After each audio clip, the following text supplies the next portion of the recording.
to know when to harvest what, because some things you can tell by looking at them. Some it's not as simple. Anyway, we say that you're not going to improve the quality of your produce after you've harvested. So you have to, whatever you do, you have to do it before and during your harvesting, and maybe the first few minutes after harvesting. But after that, you're not going to make any major difference in the quality. Connie mentioned also how important temperature was, and talk a little bit about mechanical damage. We were not necessarily mean mechanical like what's going on here, but we see this a lot where you would produce a good crop and then you don't package it properly. You don't sometimes even just from taking it from the field home and you damage it, you lose quality right there. So loss of moisture, this is what will happen. So pest and disease is another thing that's going to affect the quality your produce. So it's very important that you keep up with your pest control, so it doesn't have a major impact on what you get out of it. This picture I took when I was in Guyana, because they grow a lot in greenhouses. Well, they're not greenhouses per se, because one of the problems that they have, they get too much rainfall. So they have plastic on top to keep the water out. And some fruits or some foods do not ripen once they're harvested. Some do. I mean, mangoes, avocados, bananas, all of those are going to continue ripening after. Oranges are not going to ripen anymore once you pick it.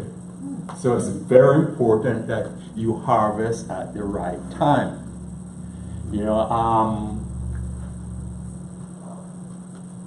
It's an extension agent. I get a lot of questions. People call and ask, like, how can I make my orange sweeter? Yeah. And so I usually tell them is that it's going to be important to harvest at the right time, because sometimes if you look at the fruit and it looks like it's ripened, but it's mature, but it's not fully ripened.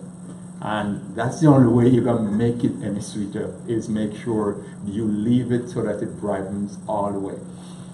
In case of oranges, you should try as much as possible to leave them to where they are just about ready to fall off the tree.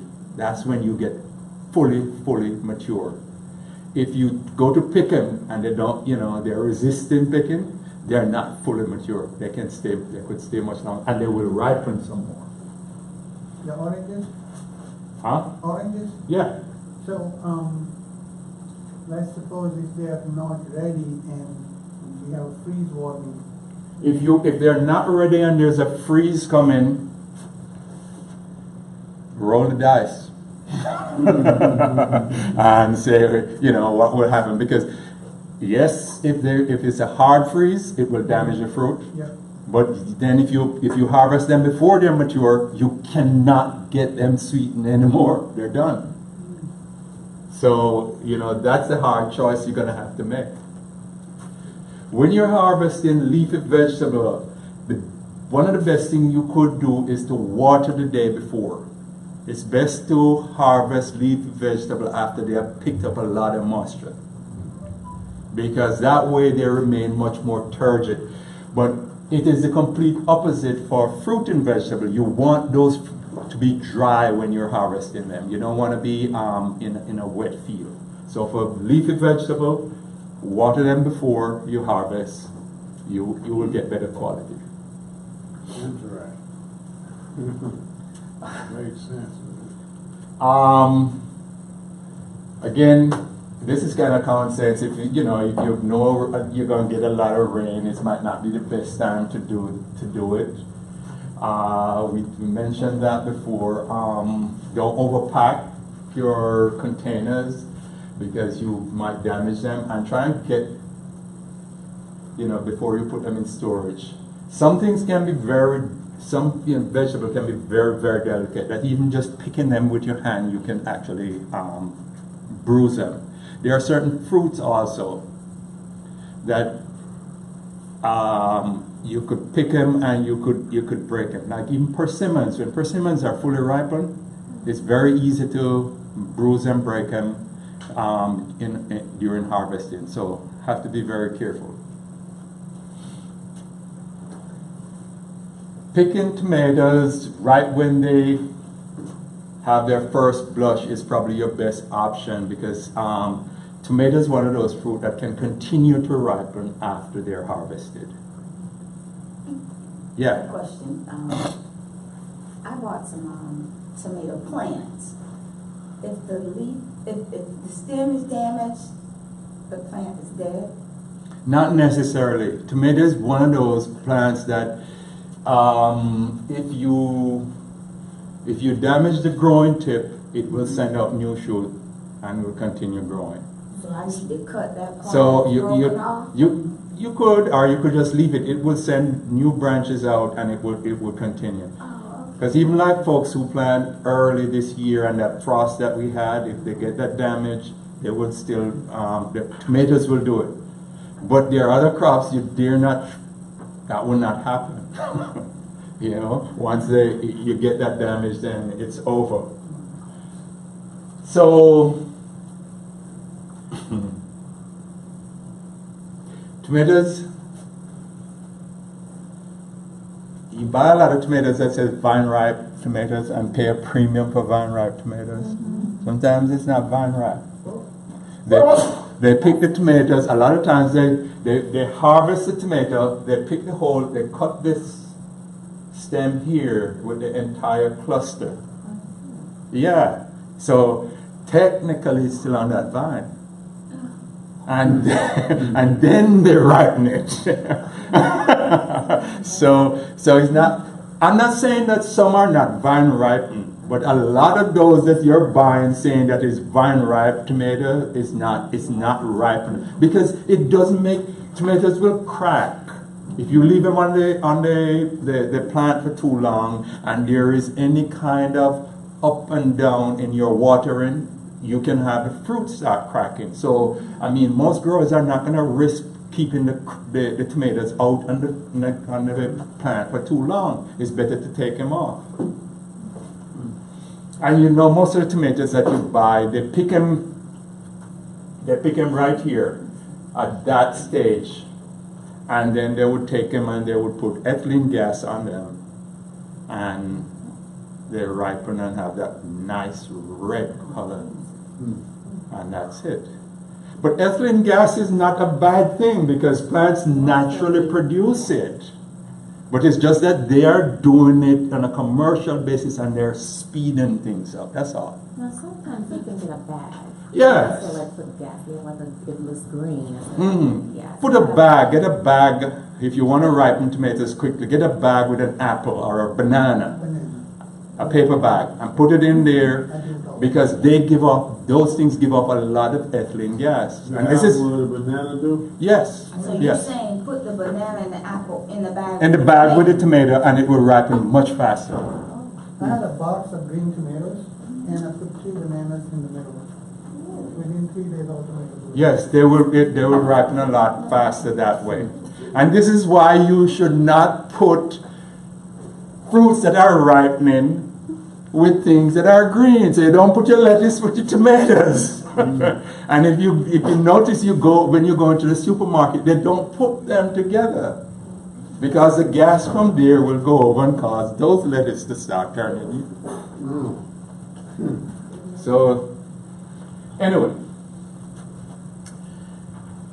harvest in the morning for leafy vegetable or late in the evening when it's cooler is best. If you must harvest during the daytime, you might want to consider using something like one of these lightweight, what they call frost cloth, and you could cover the vegetable and it would help to keep that moisture in. So it won't deteriorate as quickly.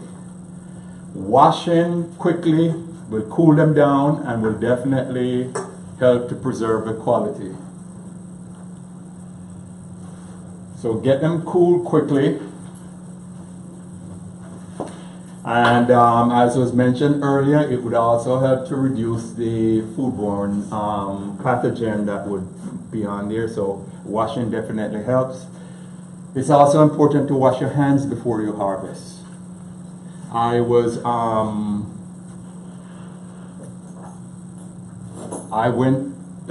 an assignment to India to talk about good agricultural practice, and the main thing I talk about was washing your hands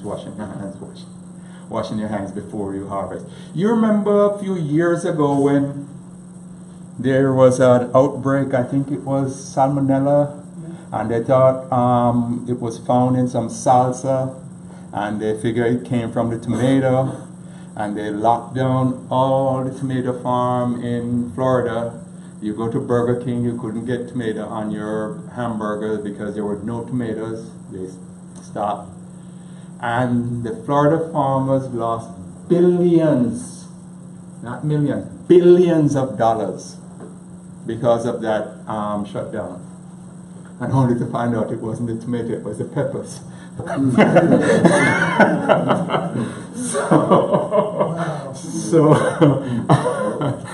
So anyway, and everybody was pointing fingers, saying, it was this, it was that, it was, So there are lots of other things that can cause these contaminations. Sometimes just having wildlife coming into your garden overnight, they can bring some of those pathogens.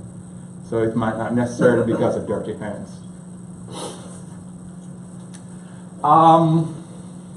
There is this aloe vera gel that they're using to wash vegetables, and because aloe vera is known to have antifungal and antimicrobial properties. As a matter of fact, there were some guys in Spain actually did this, where they took the aloe vera and they took the gel out of the aloe vera, mixed it with water, and then they dipped some grapes in that gel, and they had another set of grapes, a control, and they set them on a counter and just leave them. And the ones that were dipped in the aloe vera lasted for about a week longer than the one that was not treated at all. So it is known to have antibacterial property. I put this in here because if you have to have some kind of storage, and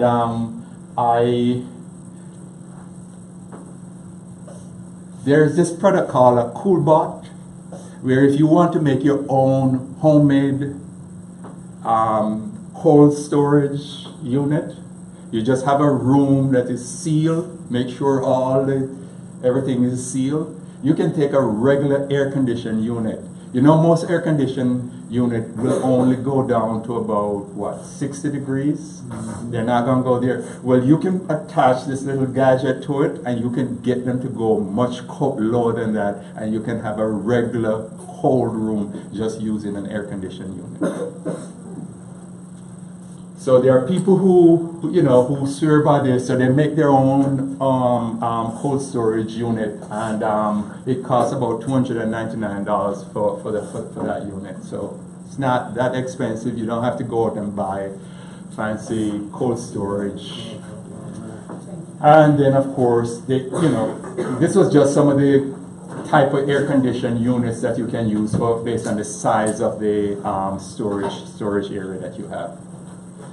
Anyway, now we're going to talk a little bit about how you know when to harvest your vegetable. And I know if anybody has planted asparagus. Asparagus is one of those crops that you're not gonna get no produce for about 4 years after you plant. So it's not a short-term vegetable. But the good thing about it is that once you plant it, you don't have to replant. So yes, it takes a while.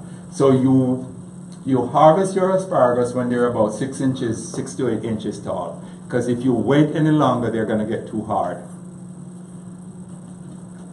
String beans. I think this is the one that most people make the mistake with. They usually wait until they get too mature and the seeds now too hard. It's can't, you know. So you try and harvest right around when they're about 4.5 to 6 inches long. You should be okay there. If you wait any longer and the seeds are starting to form, then you have lost that string bean crop. Broccoli. You harvest when the heads are firm. When it gets to this point, it's too late. The flowers start opening and all of that, then you know it's just a little too late. Carrots, probably one of the hardest things to tell because you don't know what's underneath the ground. But if you look right at the crown here, if you have about a 1/2 inch up here, that's a good indicator that you should have a big enough carrot ready to be harvested. So if it doesn't show, then it's not ready, because I have one carrot. And Just scratch, it's got lots of leaves. Just scratch around the soil right there, and if you can see the tuber, then you know, and it's about a 1/2 inch or thereabout, more than likely it's ready. Probably another thing to do is when you buy the seeds or when you put the seeds in,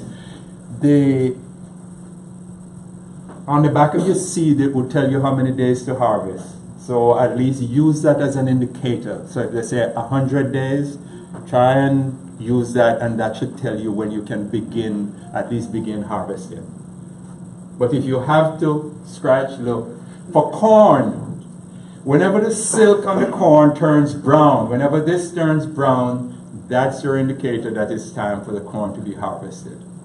Some people would go and they would split the thing and look in there, but now you allow water to get in and you can lose that entire area. So just wait until the silks turn brown and you harvest.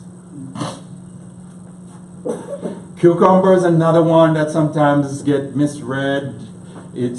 I would say if you have to, it's better to err on the side of caution. Harvest when they're younger rather than waiting for them to get too mature, because if not, the seeds are starting to get harder and you lose that quality.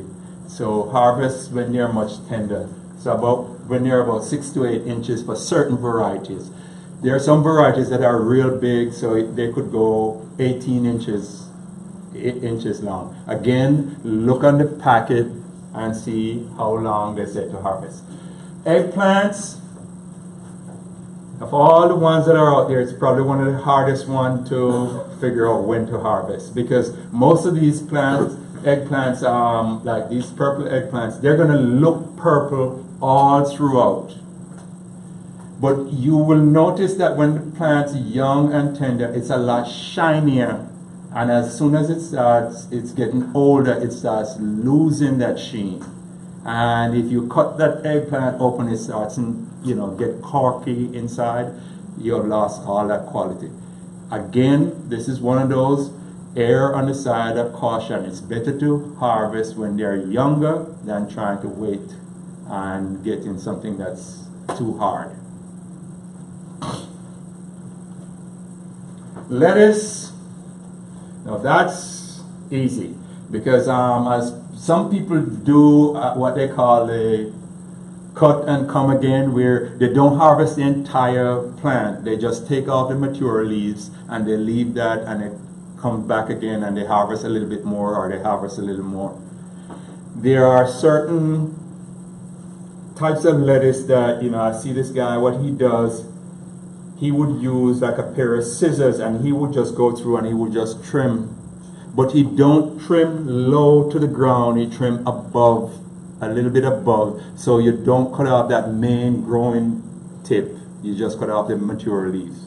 And then they would keep coming back. So you would cut this part, cut that part, and cut that part. Because also, same thing, when you plant, you remember we talked last week about succession planting, you would plant this area, 2 weeks later you plant this, you do that. So when you harvest, you don't have all your crop, all your lettuce coming in all at one time. Okra. You better start and be prepared to harvest okra 6 days after you see it at flower. And then from then on, every other day, you're gonna have to be harvesting. They will get hard on you so fast. So you're gonna have to be out there cutting okra every other day. With potato, once the plant starts drying down, that's your cue here. But if you're looking for new potato, you should be able to start harvesting about a week after the potato starts blooming. When you see flowers on the potato, a week after you're going to get new potato, the one where the skin will peel off very easily, if that's what you want. But if you want your regular potato, you wait until it's dry all the way down.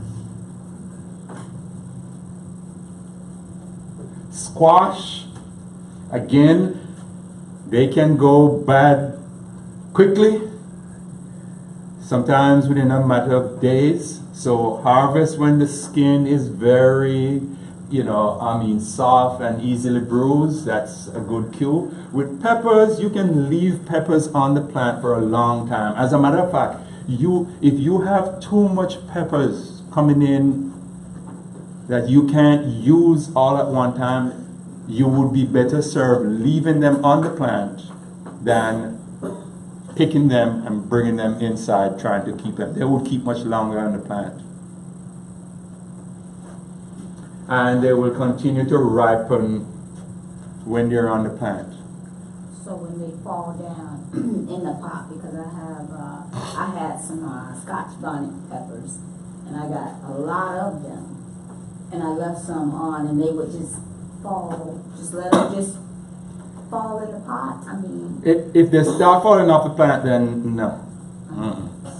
But when you could pick like those hot peppers, you could, if you were to pick them and just keep them on a shelf or in a refrigerator, they would probably last maybe about a couple of weeks inside the refrigerator.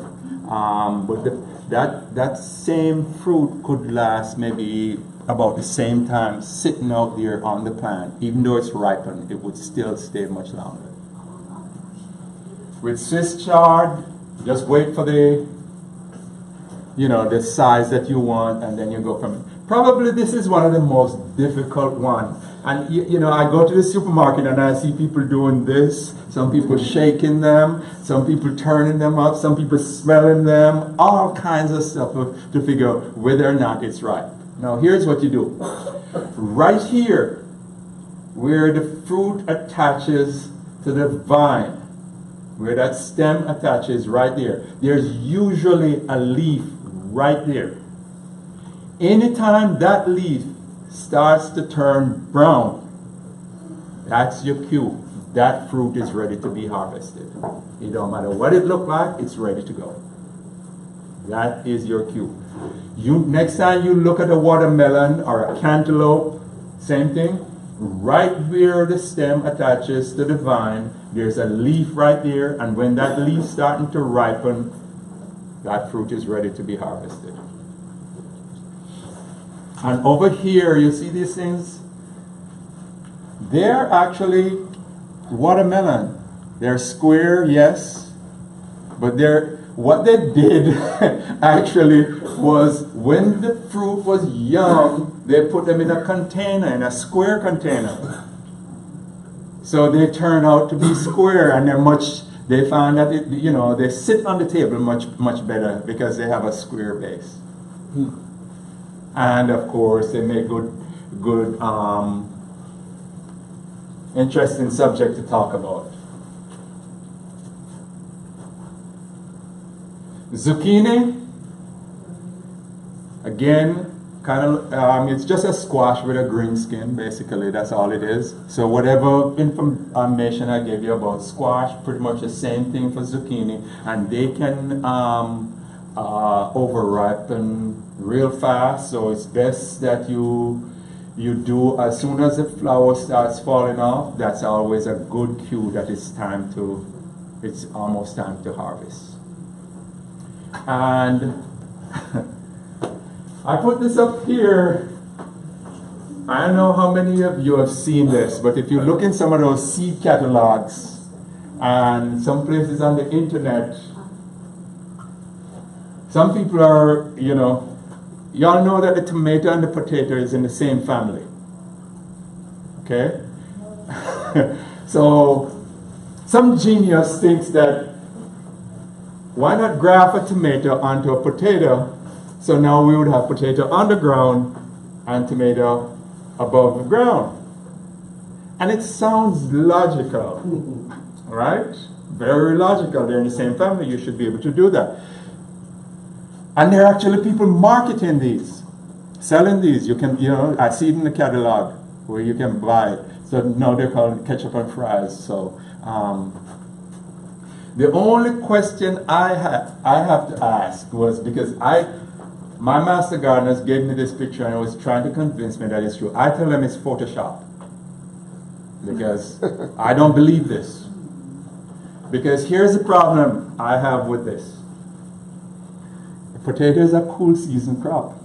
Tomato is a warm season crop. How are you going to get them to grow together?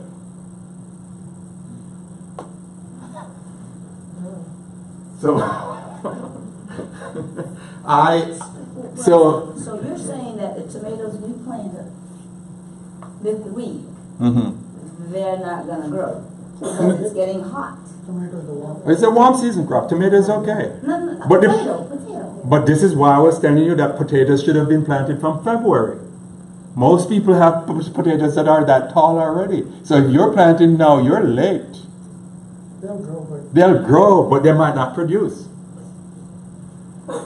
So, I'm just saying, so that is my point. But they believe that yes, it is possible, and they believe that, that is true. I don't believe it. I tell them, anytime you can bring me the plant, and I can see it with my own eyes, then I'll believe it. Until then, I don't think so. Any questions, comments, suggestions, anything? No, if not, I thank you.